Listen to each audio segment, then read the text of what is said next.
मेरा नाम है डॉक्टर हमजा आलम और आज एक और वीडियो के साथ हाजिर है। तो आज हम बात करेंगे विटामिन डी में कमी के हवाले से और उसके इलाज के हवाले से। पिछली वीडियो में हमने इसके अलामात और इसकी वजूहात के ऊपर बात की थी।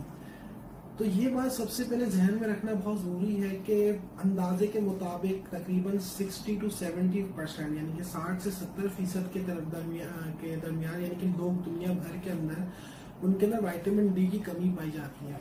इनमें से कुछ लोग वो होते हैं जिनको अलामतें भी होती हैं कमी की, कुछ लोग वो होते हैं जिनको अलामतें नहीं होती हैं। तो सबसे पहले तो ये बात जानना ज़रूरी है कि सबसे जो अच्छा सोर्स यानी सबसे अच्छा जो जरिया है विटामिन डी का वो सूरज है। जब वो सूरज की किरण है, धूप है, वो आपकी जिल्द पे पड़ती है तो ऑटोमेटिकली विटामिन डी की प्रोडक्शन बॉडी के अंदर शुरू हो जाती है।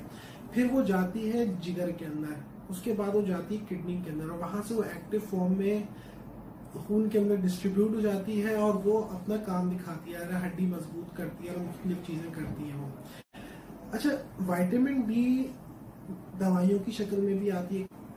विटामिन डी की जो डेली रिक्वायरमेंट है वो तकरीबन 1000 to 4000 इंटरनेशनल यूनिट है। हमारे पास मुख्तलिफ तरह की दवाइयाँ आती हैं, कुछ 2 लाख इंटरनेशनल यूनिट की, कुछ 25,000 इंटरनेशनल यूनिट की, कुछ 5000 की, कुछ 1000 तो 2000, लेकिन एवरेज डेली रिक्वायरमेंट 1 to 4000 है। अच्छा, 1000 हो सकता है कोई एक नॉर्मल इंसान की और 4000 उसकी हो जो बहुत ही कोई उम्र रसीदा शख्स है। कितनी विटामिन डी की जरूरत है आपको, आया 1000 की जरूरत है या 4000 की जरूरत है, इसका फैसला डॉक्टर करेगा। इसका फैसला ऐसा नहीं है कि आपने खुद से दवा ले ली, ऐसा नहीं है कि आपने गई बाजार में और फार्मेसी वाले के हिदायत के मुताबिक दवा ली, ऐसा बिल्कुल नहीं कीजिएगा, क्योंकि इसका फैसला आपका अपना डॉक्टर करेगा भाई इनको जरूरत है कि नहीं है। कहा जाता है विटामिन डी अगर 30 नैनोग्राम से कम है तो इसका मतलब कमी है विटामिन डी की, और अगर 100 से ज्यादा है इसका मतलब है ज्यादती है। ज्यादती जो होती है विटामिन डी की उसके भी अलावात होती है, उसके भी नुकसानात होते हैं और ये जानना बहुत जरूरी है। चूंकि हमारे माशरे में हमारी एक कॉमन प्रैक्टिस है कि हर कोई विटामिन डी खा रहा होता है बगैर जरूरत और बगैर किसी डॉक्टर के मशवरे से भी खा रहा होता है। अच्छा, साइड इफेक्ट्स के अंदर जाहिर है कि पेशाब ज़्यादा आना, प्यास ज़्यादा लगना, कमज़ोरी हो जाना, भूल जाना, मैदे के मसाइल हो जाना, कब्ज़ हो जाना, ये सब चीज़ें इसकी साइड इफेक्ट्स में शामिल है। साइड इफेक्ट्स क्यों होती हैं? चूंकि विटामिन डी का डायरेक्ट ताल्लुक होता है कैल्शियम के मेटाबॉलिज्म से। तो जब कैल्शियम विटामिन डी ज्यादा होगा तो आपकी हड्डी से कैल्शियम बाहर निकलेगा। हड्डी से जब कैल्शियम बाहर निकलेगा तो हाइपर कैल्सीमिया हो जाएगा। हाइपर कैल्सीमिया की जो अलामात जो मैंने आपको बताई है उसके अंदर ये सब चीजें शामिल हैं। इंसान के जिस्म के अंदर विटामिन डी के साथ एक विटामिन K2 होता है।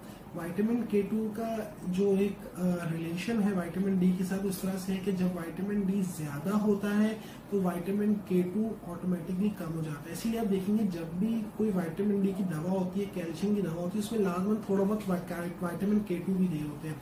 तो विटामिन K2 क्या करता है, जब उसकी कमी हो जाती है विटामिन डी की ज्यादती की वजह से तो हड्डियां जो है ना उसमें से कैल्शियम निकलना शुरू होता है, हड्डियां कमजोर होने लग जाती हैं।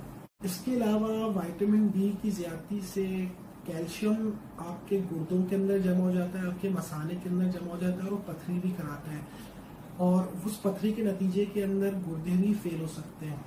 ये कुछ ग़िज़ाई फॉर्म के अंदर भी आता है। ग़िज़ाई फॉर्म के अंदर मुख्तलिफ चीज़ें होती हैं, मिसाल के तौर पे लिवर कॉड ऑयल हो गया, अंडे की जर्दी हो गई, मखसूस मछलियाँ हो गई, दूध हो गया, दही हो गई, चीज़ यानी कि पनीर हो गई। तमाम चीज़ों के अंदर विटामिन डी मौजूद होता है नॉर्मली भी।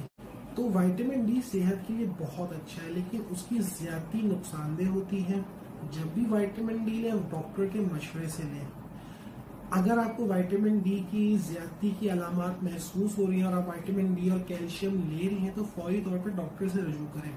अलामात मैं दोबारा बता देता हूँ कि कमजोरी हो जाना, भूख कम लगना, जल्दी भूल जाना, प्यास ज्यादा लगना, पेशाब ज्यादा आना, मैदे में तेजाबियत होना, एक बेचैनी और कमजोरी की कैफियत रहना। ठीक है, अगर आपको वीडियो पसंद आई है तो जरूर लाइक और सब्सक्राइब कीजिएगा। इंशाल्लाह अगली वीडियो यूरिक एसिड की ज्यादती के हवाले से होगी और यूरिक एसिड के अंदर क्या क्या चीजें परहेज क्या ला सकते हैं उस हवाले से होगी, तो देखना मत भूलिएगा। शुक्रिया।